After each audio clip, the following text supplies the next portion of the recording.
এই যে এতগুলো আমলের কথা বললাম, আমল করতে মনে চায় না, যতই ফজিলতের কথা বলে আমল করতে মনে চায় না, নামাজ পড়তে মনে চায় না, রোজা করতে মনে চায় না, দান সদকা করতে মনে চায় না।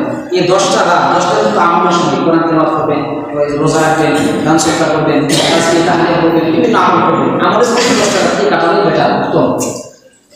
আমার আমল করতে মনে চায় না, এর করণীয়, এর ছোট্ট একটি করণীয় আছে।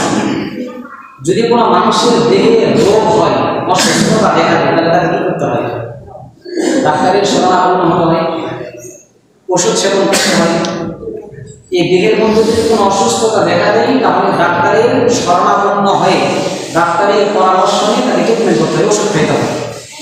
তাহলে এই ওষুধ খাইলে আল্লাহ তাআলা ওষুধের মাধ্যমে তাকে সুস্থতা দান করবেন। তাহলে অসুস্থতা হলে সুস্থতার মালিক তো আল্লাহ, কিন্তু ওসিলা ডাক্তার বা ওষুধ ওইখানে না গেলে সুস্থ অসম্ভব না। তুমি কেউ বলে অসুখ খেয়েছে, প্যারালাইজ কিছু ঘরের মধ্যে বসে না, সুন্নত হইল ডাক্তারের শরণাপন্ন হবে, ওষুধ ব্যবহার করবে, এটাই সুন্নত। আপনার অবশ্যই আল্লাহ তাআলা আমাদের সুস্থতা দান করবে। অনুরূপভাবে আমল করতে মনে চায় না, ফজিলত অনেক শুনেছি, আমল করতে মনে চায় না, অনেক ওয়াজ শুনেছি, হেদায়েত তো হয় না। কত বক্তা ওয়াজ করছে, কত ওয়াজ করছে, কত খতিব সাহেব প্রত্যেক জনে আলোচনা করেছে। মানুষের মধ্যে পরিবর্তন হইতেছে না, সমাজ কেন পরিবর্তন হইতেছে না, পরিবার কেন পরিবর্তন হইতেছে না, সমাজের মধ্যে সুখ শান্তি কেন ফিরে আসতেছে না? এর কারণ হলো একটা জিনিস চিন্তা করেন, আল্লাহ তাআলা আল্লাহ রাসূলকে একদম সারা বিশ্বের মেরু হিসেবে পাঠিয়ে দিয়েছে, একদম মাঝখানে আল্লাহ তাআলা আল্লাহ রাসূলকে পাঠিয়ে দিয়েছে। আল্লাহ তাআলা রাসূলকে এত ভালোবাসতেন, এত ভালোবাসতেন, এত শ্রেষ্ঠত্ব মর্যাদা দান করেছেন। ইচ্ছা হলো, চাহিদা হলো, প্রেক্ষাপট হলো, আল্লাহ তাআলা রাসূলকে বিশ্বের এমন একটা জায়গায় পাঠালেন যে জায়গাটাকে দুনিয়াতে জান্নাতের জায়গা বলা হয়েছে। এরকম একটা জায়গাতে আল্লাহ তাআলা রাসূলকে পাঠানো উচিত ছিল, কিন্তু আল্লাহ তাআলা রাসূলকে এমন কোনো ভিআইপি জায়গাতে পাঠান নাই, এমন কোনো আরামদায়ক জায়গাতে পাঠান নাই।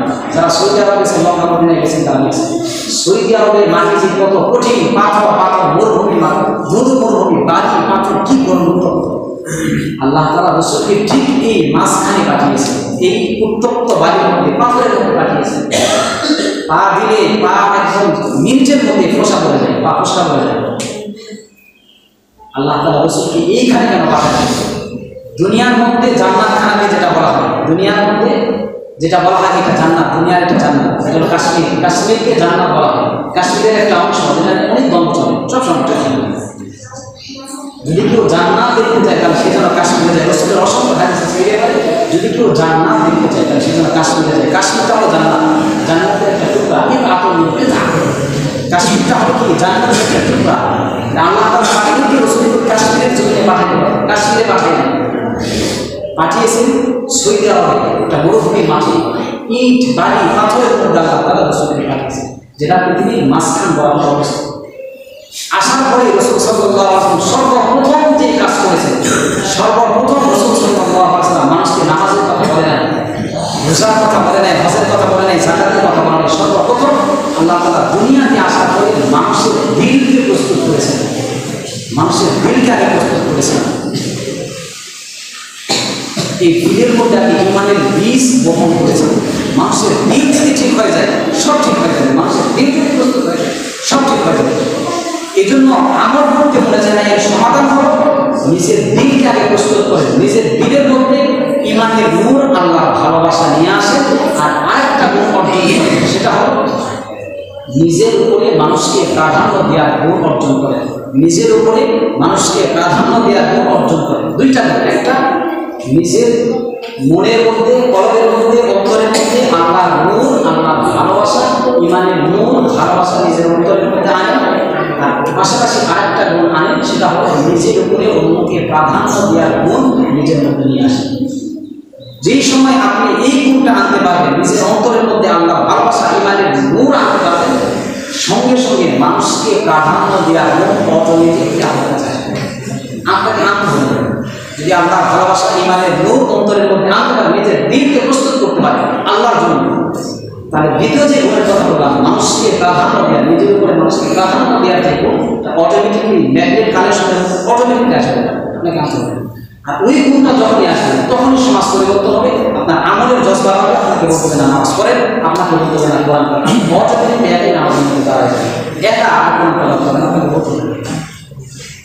আজকে সারা বিশ্বের মধ্যে মুসলমানদের অধপতনের মূল কারণ তার দিন প্রস্তুত না। আল্লাহ তাআলা মিডল ইস্টে রাসূলকে পাঠিয়ে মানুষের দিন প্রস্তুত করে এই কথা বুঝিয়েছেন, মানুষ এখনো সময় আছে, যদি তোমরা তোমাদের দিনকে প্রস্তুত করতে পারো, তোমার মনকে প্রস্তুত করতে পারো, হিংসা বিদ্বেষ দূর করতে পারো, আমি আল্লাহ তাআলা এখনো পর্যন্ত সমাজের মধ্যে সুখ শান্তি ফিরে দিতে আমি বাধ্য, আমি ফিরে দেবো ইনশাআল্লাহ। এই জন্য নিজের দিনকে প্রস্তুত করেন, অন্যকে প্রাধান্য দেওয়ার চিন্তা করেন।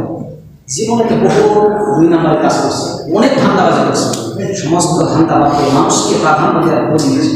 আমি 4টা উদাহরণ আমি বলছিলাম, উদাহরণ দেওয়ার জন্য ইচ্ছা করেছিলাম যে মানুষকে কীভাবে সাহাবায়ে কেরাম প্রাধান্য দিয়েছেন। আল্লাহ রাসূলের একজন সাহাবী আসহাবী ইবনে নুজুম ইজা তাদাইতু ইহতাদাইতু, আল্লাহ রাসূল বলেছেন আমার একটা সাহাবীকে কেউ যদি ফলো করে, সমস্ত মানুষ একজন সাহাবীকে ফলো করলে তারা সবাই হেদায়েত পেতে পারে ইনশাআল্লাহ। আল্লাহ রাসূলের একজন সাহাবী নক্ষত্রের মতো ছিল। একজন সাহাবী যদি আজ দুনিয়াতে একজন সাহাবী থাকে, পুরো বাংলাদেশ ঠিক হয়ে যাবে। তাকে রাসূলের ইতিহাসগুলো পড়ে দেখেন, 1400 বছরের ইতিহাস পড়ে দেখেন, সোনালী যুগের ইতিহাস একটা বই আছে, এখানে প্রায় 850 বছরের ইতিহাসগুলো উল্লেখ করছে।